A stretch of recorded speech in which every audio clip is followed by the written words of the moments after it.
E, gente, eu sinceramente me pergunto como que esse livro não é obrigatório nas escolas. Ah, lembrei. Lembrei porque que ele não é obrigatório nas escolas.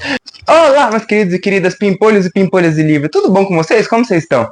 Bem-vindos ao meu canal Lucas Escrita. Lucas, é esse que vos fala. Muito prazer. Sou escritor e autor do livro A Bruxa Escondida de Salem, Histórias de Locasta, e também do meu e-book A Garota que Congelou o Natal. E também eu faço bico de ator e cozinheiro nas horas vagas. E também amo falar sobre minhas loucuras aqui nesse YouTube, ou em outras redes sociais, é claro. E também, como eu sempre falo aqui, surtar sobre livros, porque é isso que a gente ama e pra isso que a gente tá aqui. E galera, hoje eu trouxe um dos vídeos que eu mais estava ansioso pra trazer. Na verdade eu fiquei ansioso pra trazer ele durante uma semana, porque foi o tempo que eu demorei pra ler esse livro. Mas eu acho que esse é um dos livros mais necessários que eu tô trazendo aqui como referência pra vocês. Sem mais enrolações, vamos pro vídeo de hoje. Galera, hoje eu trouxe aqui pro canal um dos livros que eu acho que mais me impactou durante essa minha existência como leitor. E como escritor até, porque eu acho que eu peguei várias referências e várias coisas extremamente importantes para minha escrita também. Que é esse livro aqui, que se chama A Revolução dos Bichos, de George Orwell. Que é simplesmente assim, gente, um livro fenomenal. Lembrando, esse vídeo vai conter alguns spoilers, não só porque eu acho que é necessário a gente falar mais sobre a história mais a fundo, como também esse livro é um clássico. Vamos combinar que é um clássico da literatura, um dos maiores livros, apesar dele ser extremamente curto, vocês vão ver durante o vídeo. Ele tá completamente anotado, não tem uma página que eu não escrevi alguma coisa. Tá, uma ou duas páginas se for. Mas praticamente todas as páginas tinham alguma coisa extremamente necessária que eu precisei anotar. E é um livro de 108 páginas. E eu demorei acho que uns 3 dias para ler. 3 dias? Não, uma semana, desculpa. Uma semana. Eu demorei uma semana para ler. Mesmo sendo 108 páginas, coisinha pouca. Mas foi uma leitura tão densa e tão aprofundada que eu tive que fazer sobre esse livro que eu não tive como demorar menos. Yay! E como eu sempre faço nesse canal, eu amo trazer um pequeno prólogo de como que eu cheguei nesse livro. Gente, pra quem não sabe sobre mim, é que eu sou noveleiro de plantão. Eu amo as novelas, até a dramaturgia, principalmente eu assisto muitas novelas da Globo, da Rede Globo, de TV, feitas no Projac ou enfim. Quem conhece toda essa estrutura que é a maravilhosa Rede de Televisão Globo e tanto a cinematografia, até a dramaturgia da Globo, sabe do que eu tô falando. E eu tava assistindo alguns meses atrás a novela Renascer, que é uma novela que já era bem clássica da Globo e foi regravada com excelentes atores, com excelentes elencos, com uma história extremamente boa. E uma subtrama da novela que me chamou muito a atenção foi a do personagem Tião Galinha. Que ele teve toda uma história de sofrer abusos do chefe, no sentido de abuso de trabalho quase escravo, análogo à escravidão. Porque ele era um catador de caranguejos no mangue, então ele acabou indo para a fazenda de um grande dono de terras e ele foi explorado até o último fio de cabelo. E aí ele acabou indo para a chamada lona, que era tipo um assentamento de pessoas que estavam pedindo seus direitos por terras que estavam abandonadas pelos seus donos. Tipo, sabe, grandes fazendas que não têm uso algum? Então eles estavam tentando entrar na justiça para que essas terras fossem dadas a eles, porque afinal eles não tinham casa. E os donos não estavam usando para nada, nada mais justo. E durante toda a trama do Tião Galinha e tal, que é simplesmente sensacional, uma história linda assim, tipo, principalmente a parte do Tião, foi algo que toca muito, algo que eu fiquei arrepiado em cada cena que aparecia, porque cada cena do Tião mostrava muito sobre a pobreza do brasileiro, das pessoas marginalizadas pela sociedade, principalmente nas áreas rurais e no interior. E cada cena era tão densa e tão profunda e tão cheia de significado que cada vez que o Tião aparecia na tela, era assim, eu sabia que havia uma cena gigantesca. E durante uma dessas cenas, que se não me engano foi o Pastor Lívio o nome dele, ele deu um livro pro Tião aprender a ler, porque ele era uma pessoa que não tinha alfabetização, ele estava lutando para os filhos dele ter um pouquíssimo mínimo de alfabetização e ter uma vida melhor que a dele. Inclusive ele fala durante toda a história sobre ter o seu pedacinho de chão e sobre dar um futuro melhor para os filhos. E esse pastor, ele deu um livro justamente chamado A Revolução dos Bichos para o Tião. E foi um livro que ele começou a ler, aprendeu a ler, e foi crucial na história dele, Inclusive a novela faz várias referências a essa história. E passados muitos meses eu consegui finalmente comprar esse livro aqui e finalmente eu li. E cara, esse livro aqui, sem zoeira alguma, agora falando sobre a história, ele é melhor do que qualquer aula de geopolítica, qualquer aula sobre política em geral que eu já tive. E olha que eu tive muita aula de política durante a escola. Eu tive um professor que falou muito sobre aulas de política, mas em nenhum momento ele sequer mencionou sobre esse livro. E, gente, eu sinceramente me pergunto como que esse livro não é obrigatório nas escolas. Ah, lembrei. Lembrei porque que ele não é obrigatório nas escolas. Mas enfim, eu vou explicar o porquê. Mas, sinceramente, esse livro aqui, ele é basicamente tudo que você precisa saber sobre política, e não só sobre a política, mas sobre a humanidade e como ela funciona no sistema governamental, no sistema de Estado, no sistema econômico. É simplesmente um livro rico em informação. Simplesmente riquíssimo em informação. É um livro que, tipo, se você quer entender o mínimo de como que o mundo funciona, leia A Revolução dos Bichos. Mas agora falando sobre a história em si. A história começa em uma fazenda chamada Granja Solar, que é basicamente dominada pelo... Dominada não, o dono dela é um cara chamado Sr. Jones.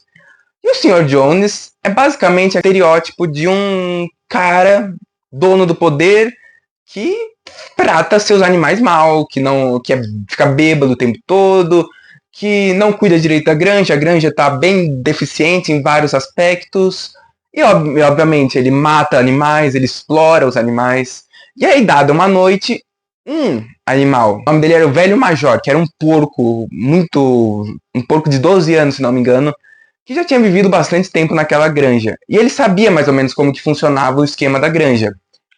E ele foi dar um discurso sobre um sonho que ele teve, e basicamente ele dá para os outros bichos, ele junta todos os animais do celeiro e dá uma visão de que o Sr. Jones está sendo um tirano, que ele está sendo horrível com os animais. Os animais, tipo, meio que eles estavam acostumados com essa ideia. Então ele incentiva os animais a fazer uma revolução, tomar o poder do homem. Os animais faziam tudo só para enriquecer os humanos. Entendeu? Entendeu qual que é a história?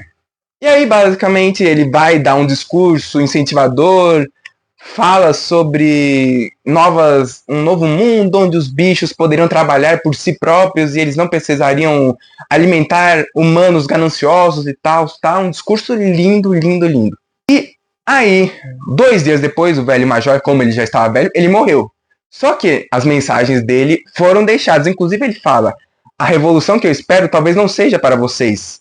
Talvez não seja para daqui um século, mas algum dia essa revolução virá. E aí, 2 dias depois, ele morre. E basicamente os animais falam: não, vamos tomar o poder. E aí eles vão e criam, tipo, uma ideia de um animalismo, que seria leis onde os animais trabalham por si só. E eles partem para briga, começa uma luta contra os seres humanos. E eles tomam o poder da Granja do Solar, que passa a se chamar Granja dos Bichos. E essa parte até aí tá incrível. O livro tá incrível. Ele fala muito sobre a tomada do poder pelos bichos, em que eles vão trabalhar por si próprios e que eles não vão mais alimentar o egocentrismo de um humano que está explorando os seus animais em benefício próprio. Ou seja, tipo, até tem uma parte que eles falam: com a gente trabalhando por nós próprios, a gente não precisa ter escassez, porque a gente não vai estar alimentando humanos que estão exacerbando dos produtos, eles por eles mesmos. Só que aí que começa a grande jogada do porquê que isso é uma história muito política. Os bichos tomaram poder, certo? Certo, os bichos tomaram poder. Não existe mais uma granja solar, é a granja dos bichos. Só que o Velho Major, ele meio que deixa meio que a ideia de que os porcos são os animais mais inteligentes. E nesse grande sistema da granja dos bichos, cada animal trabalharia de acordo com as suas capacidades. Ou seja, tipo, tinha os cavalos que eram mais fortes, então eles conseguiam fazer trabalhos mais pesados. As galinhas, os patos, os ratos, os camundongos, eles são mais fracos, então eles fazem trabalhos mais simples, digamos assim. Tem os cachorros, tem as ovelhas, e enfim. E aí vai por indo, as vacas. E ele vai dando toda essa ideia de que conforme os animais vão tomando poder, eles vão querendo tirar tudo dos humanos. Tudo que lembra um humano, é completamente descartado. Por quê? Porque eles querem tirar essa ideia de que o humano é o problema central dessa ideia. E sempre eles falam, tem até tipo a ideia de que 2 pernas é ruim, 4 pernas é bom. Inclusive isso é uma frase que vai ser rodada durante o livro e vai ter um grande significado. Eles têm toda essa ideia de tirar a ideia, a casa da fazenda não é mais usada, eles combinaram, tipo, eles fizeram umas leis, assim, eles fizeram os 7 mandamentos do animalismo, que seria o pensamento filosófico deles. Tudo que anda sobre 2 pernas é inimigo. Tudo que anda sobre 4 patas ou asas é amigo. Nenhum animal deverá usar roupas, porque isso lembra os humanos. Nenhum animal deverá dormir em uma cama. Nenhum animal deverá beber álcool. Nenhum animal deverá matar outro animal. E todos os animais são iguais. Esses seriam os 7 mandamentos do animalismo naquela ideia. Só que, como eu disse, eles têm essa ideia de que meio que os porcos começam a ser meio que a cabeça da ideia. E aí vão tendo conflitos, os humanos vão tentar atacar a granja dos bichos, só que aí tem uma grande luta e tal. E aí vai tendo várias referências políticas, vai tendo várias ideias de como que funciona essa coisa. E aí, quando o velho Majar morre, existem vários outros porcos que meio que tomam o poder, mas entre eles se destacam Bola de Neve, Napoleão e Garganta. Basicamente, Napoleão é um velho um velho não, um porco robusto que tem os seus ideais bem colocados e ele geralmente consegue o que quer. Bola de Neve, ele é bom da lábia. Ele tem várias ideias novas, mas só que ele tem a fama de não ser tão confiável. E o Garganta é é bem eloquente, ele sabe fazer os discursos dele e tal. E aí vem coisa, meio que esse Bola de Neve e o Garganta sempre meio que estão discutindo sobre as ideias, porque eles são meio opostos. Então aí já surge a ideia de 2 lados diferentes. E é muito interessante como vai sendo construída a ideia do Bola de Neve e do Napoleão, porque é muito visível quando você entende de um pouco da ideia da política, como um representa o conservadorismo e o outro o progressismo. Isso é muito interessante. E é muito legal quando você olha sobre essa ideia de política, porque o Napoleão representa o conservadorismo e o Bola de Neve representa o progressismo. E isso fica muito claro conforme as coisas vão acontecendo, até porque até o momento que tem um grande impasse, que é a construção de um moinho. Um moinho para ajudar os bichos a não terem que trabalhar tanto, para a vida deles serem mais fácil. A ideia foi do Bola de Neve. Só que o Napoleão é completamente contra essa ideia, porque ele acha que vai acabar a comida, os bichos não vão estar trabalhando direito com a comida, e enfim. E aí também tem a ideia de que o Napoleão queria investir mais em armas para proteção da granja, e o Bola de Neve queria investir mais em levar a mensagem do animalismo para outras granjas, para que existissem mais animais que também quisessem essa ideia da revolução dos bichos. E vem a história, Napoleão acaba expulsando o Bola de Neve. Por quê? Porque durante a história vai vendo uma certa manipulação que o Napoleão vai fazendo. O Napoleão meio que vai pegando coisas assim, e aí conforme a história vai vendo, você vai vendo que os porcos meio que estão quebrando as próprias regras dos 7 mandamentos, e isso é muito louco conforme você vai lendo essa história.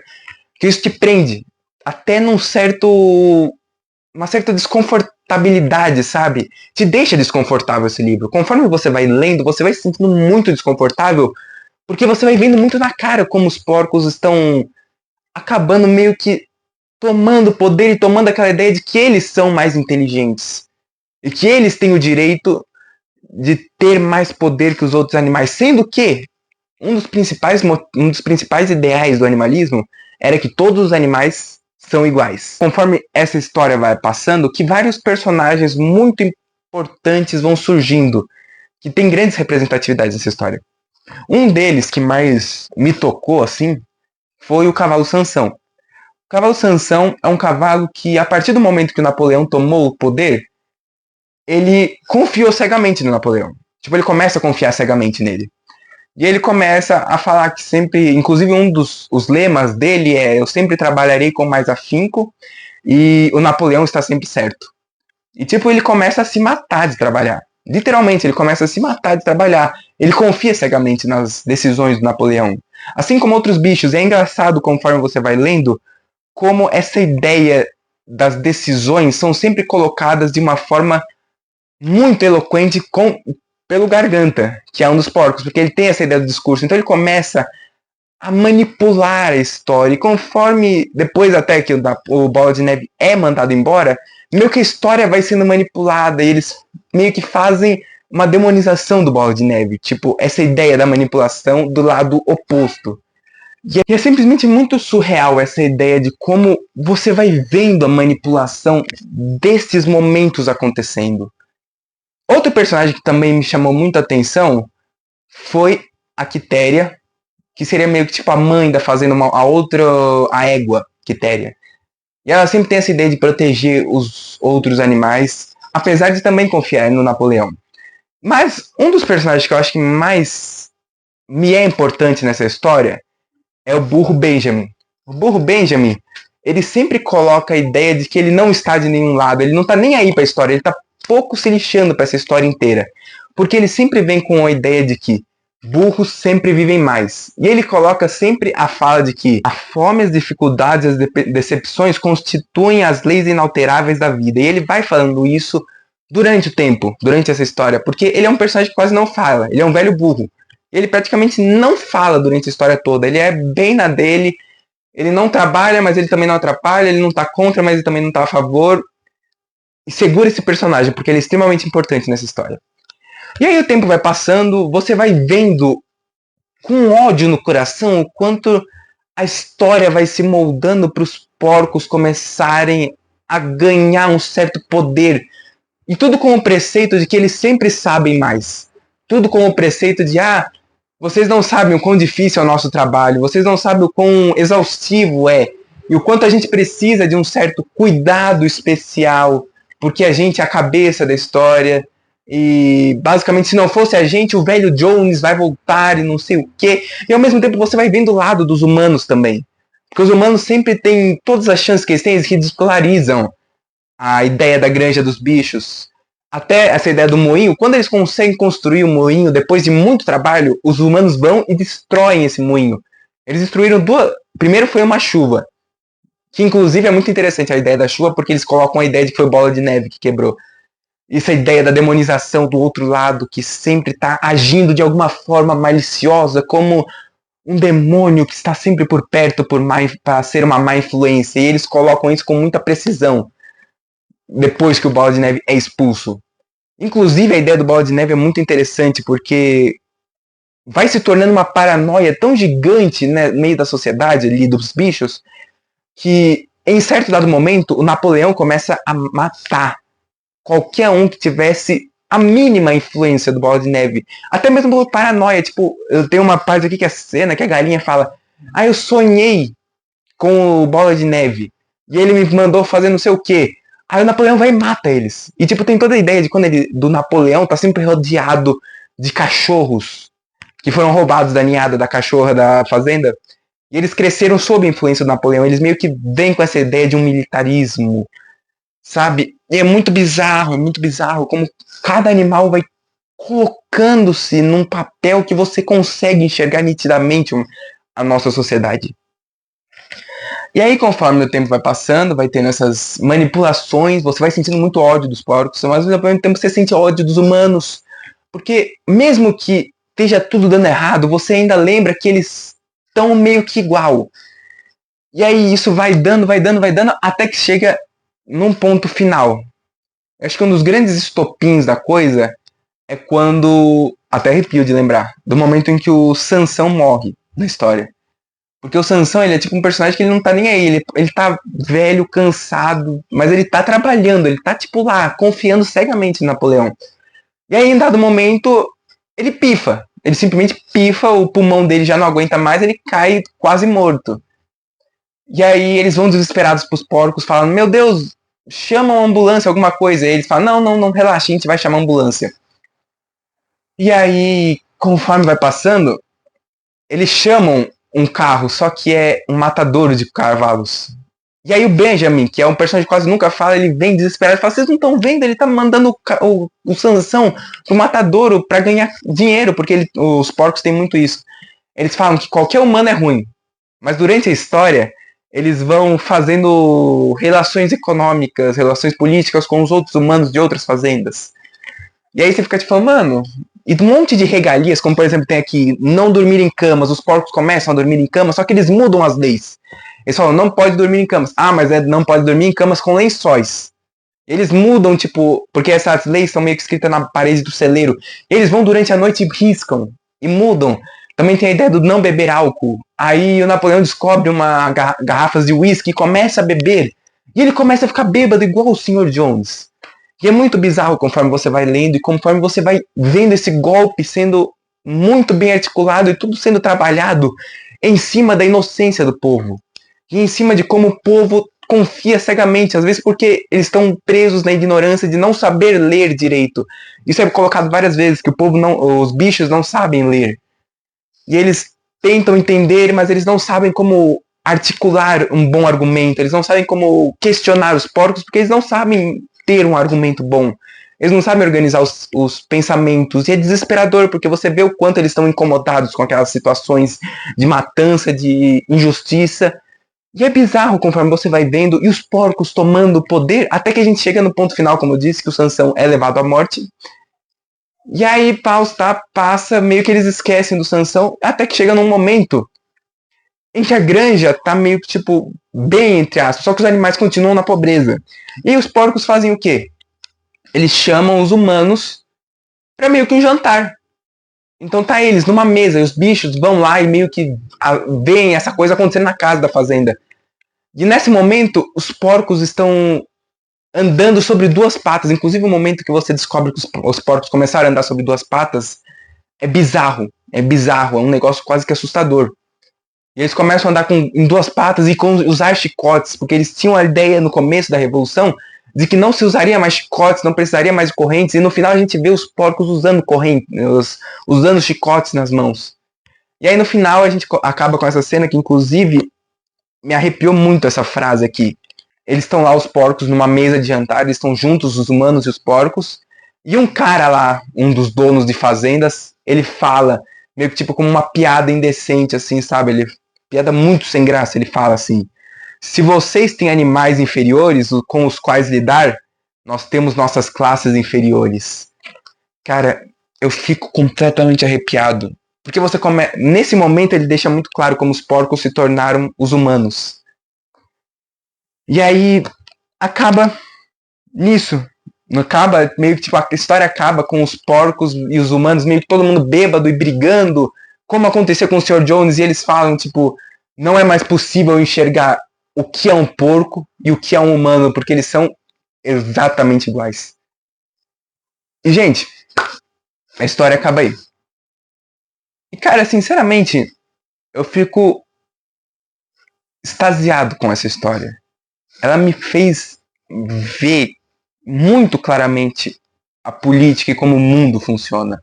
Até aqui tem umas 3 páginas em branco aqui, e eu comecei a anotar, no que eu terminei, eu anotei minhas considerações finais. Eu vou falar aqui pra vocês, porque eu acho que é muito interessante o que eu escrevi, é justamente o que eu queria passar com esse vídeo, e te incentivar a ler essa história, porque essa minha análise não chega nem perto do quão profundo e quão incrível, porque tem muitas partes desse livro, até parte de falar sobre a igreja e como ela trabalha na política, como a igreja funciona na política e como a igreja funciona nesse mundo, porque isso é abordado nesse fato, e também é muito abordado política e como funciona talvez a ideia do conservadorismo e do progressismo, e de como que os políticos censuram completamente. Inclusive, se você é brasileiro, lendo essa história, você vai ver completamente, perfeitamente a ideia da ditadura militar nessa história.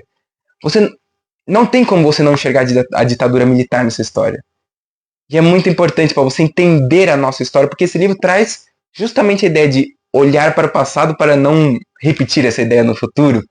Mas enfim, eu vou para minhas considerações finais aqui que eu escrevi aqui. A frase para este livro é: o poder corrompe a causa. A grande verdade é que seja o capitalismo, o socialismo ou o comunismo, todos têm um erro em comum: o homem. Não leve isso como um inimigo, mas essa é a verdade. Dê poder a alguém e você verá quem ela é. O poder pode tudo. As pessoas são ávidas por ele e por ele tudo fazem. Manipulam, mentem, ocultam, usam, guerreiam, matam, sacrificam e entre outros. Benjamin estava certo desde o princípio. A fome, as dificuldades, as decepções constituem as leis inalteráveis da vida. Sempre era dito que os burros vivem mais, e na minha opinião, isso se diz respeito ao fato de que ele já deve ter visto tais revoluções acontecerem e desacontecerem no final. Até as pessoas com os melhores ideais se corrompem pelo poder. Também com burro, na minha opinião, ele incita sobre se abster dessa luta. Não há salvação. Portanto, é melhor se fazer de burro e viver mais a escolher um lado e morrer por ele. Tal qual Sansão, que representa os trabalhadores que nascem e morrem pelo sistema, sem que qualquer um dos grandes se importe. Esse livro fala sobre as injustiças do sistema político, seja ele qual for. Infelizmente, o homem é muito facilmente seduzido pela sua ânsia de deixar de ser controlado e passar a controlar. Isso vale muito como uma frase que eu anotei em várias partes do livro. O sonho do oprimido é sempre ser o opressor. Todos querem tal poder e estamos fadados a líderes tiranos. Afinal, no final, era impossível dizer quem era humano e quem era porco. Por enquanto, o mundo é injusto. Os influentes têm poder e controlam, tomando o bom e o melhor para si e deixando o resto na miséria e na podridão. Infelizmente, os ideais de igualdade não funcionam enquanto o fator homem ainda estiver ali. O mundo é um grande jogo de xadrez. Ou você é o peão, o primeiro a morrer, e em maior quantidade de trabalhadores que obedecem cegamente. Ou você é o bispo, e faz parte da igreja, que sim tem influência política. Ou você é as torres ou cavalos, militarismo, que é igualmente poderoso, e igualmente funciona a base do poder. Ou você vive o suficiente para se tornar os vilões, o rei e a rainha, escondidos por trás de todos, manipulando o jogo para sobreviverem e ganharem o jogo. Mas no final, o melhor mesmo é ser o Benjamin, o burro, que simplesmente escolhe não jogar. Cara, esse livro aqui, como eu disse, ele pode não ser obrigatório nas escolas. Talvez o Estado não queira que você leia esse livro, porque ele ensina perfeitamente como o povo não precisa do Estado. Mas o Estado precisa muito do povo. E esse livro fala exatamente sobre isso. E é bizarro como você vê isso acontecendo diante dos olhos. E é bizarro como você sente a ânsia e o desespero de querer gritar na cara dos bichos como os porcos estão sendo injustos. Mas ao mesmo tempo você sabe que você também é um bicho. E isso é o que mais me arrepia nesse livro. Como a gente está representado nesse livro. A gente completamente está representado nesse livro. Esse livro fala sobre as injustiças do mundo. Os bichos dessa fazenda não são nada mais do que o povo. E os porcos não são nada mais do que os políticos. O Estado que quer controlar tudo. E é bizarro como você fala. Esse livro deixa muito claro como nenhum sistema político funciona. Nenhum sistema político funciona. Eu tenho muito isso pra mim. Que nenhum sistema político realmente funciona. Seja o capitalismo, o socialismo, o comunismo, nenhum funciona porque dentro dele sempre está o fator humano. Sempre está o homem no meio. Enquanto o homem estiver ali, sempre vai existir a guerra de poder. E a guerra de ego. E a guerra de ego corrompe qualquer causa. Pode ser a causa mais linda de igualdade e equidade nesse mundo. Mas enquanto a ideia do homem estiver aqui, porque o homem é falho. Nós somos falhos e nós somos muito facilmente manipulados pelo poder. E isso é triste, é horrível, porque você se vê como o próprio Benjamin. Você não tem o que fazer. Você tá no meio disso. E às vezes eu sempre tive a ideia de que as coisas melhorariam quando alguém viesse com um novo sistema econômico. Às vezes eu sempre até peço, eu rezo por isso, para que venha um grande gênio e crie um novo sistema econômico que não seja nem o capitalismo, nem o socialismo, nem o comunismo. Mas eu acho que não adianta no final. Porque enquanto o humano estiver no meio, não tem salvação. Porque no final, o sonho do oprimido sempre será ser o opressor. E não tem o que fazer. Simplesmente não tem o que fazer. Sempre o homem vai querer tirar vantagem do outro. Sempre um humano vai querer tirar vantagem do outro, porque meio que isso faz parte da natureza do homem. Faz parte da natureza do ser humano ser egocêntrico. Isso é bizarro. É bizarro, porque você se vê num caminho sem volta. Eu não sei se isso vai mudar daqui muitos anos e essa revolução realmente vai acontecer. Como até o próprio velho Major disse, essa revolução não é para mim, não é para vocês, talvez não seja nem para os nossos netos, vai ser para daqui. Pode acontecer amanhã, pode acontecer daqui 100 anos. Mas o mundo ainda tem que evoluir muito se ele quiser ser igualitário de verdade. Porque enquanto ele não for igualitário de verdade, enquanto não tiver muito bem centrada essa ideia de que ninguém é diferente de ninguém e que não deveria existir essa centralização de poder, o mundo não vai ser melhor.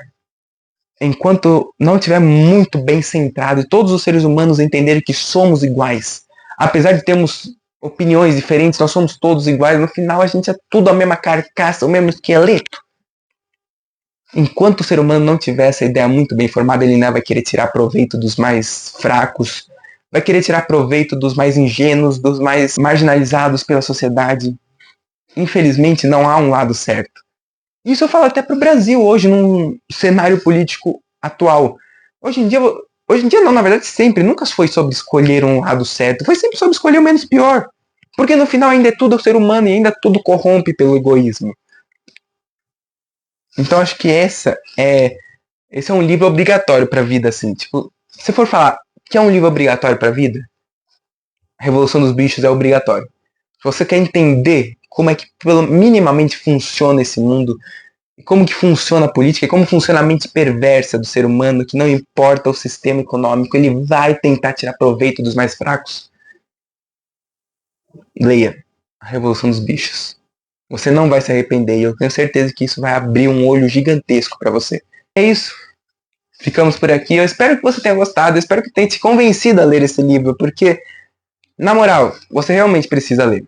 Você realmente precisa. Eu acho que ele é importante até para você não ser iludido até por falácias de outras pessoas, de políticos, que no final acho que uma das minhas grandes opiniões sobre a política no Brasil hoje em dia é que não existe mais política. Existe idolatria.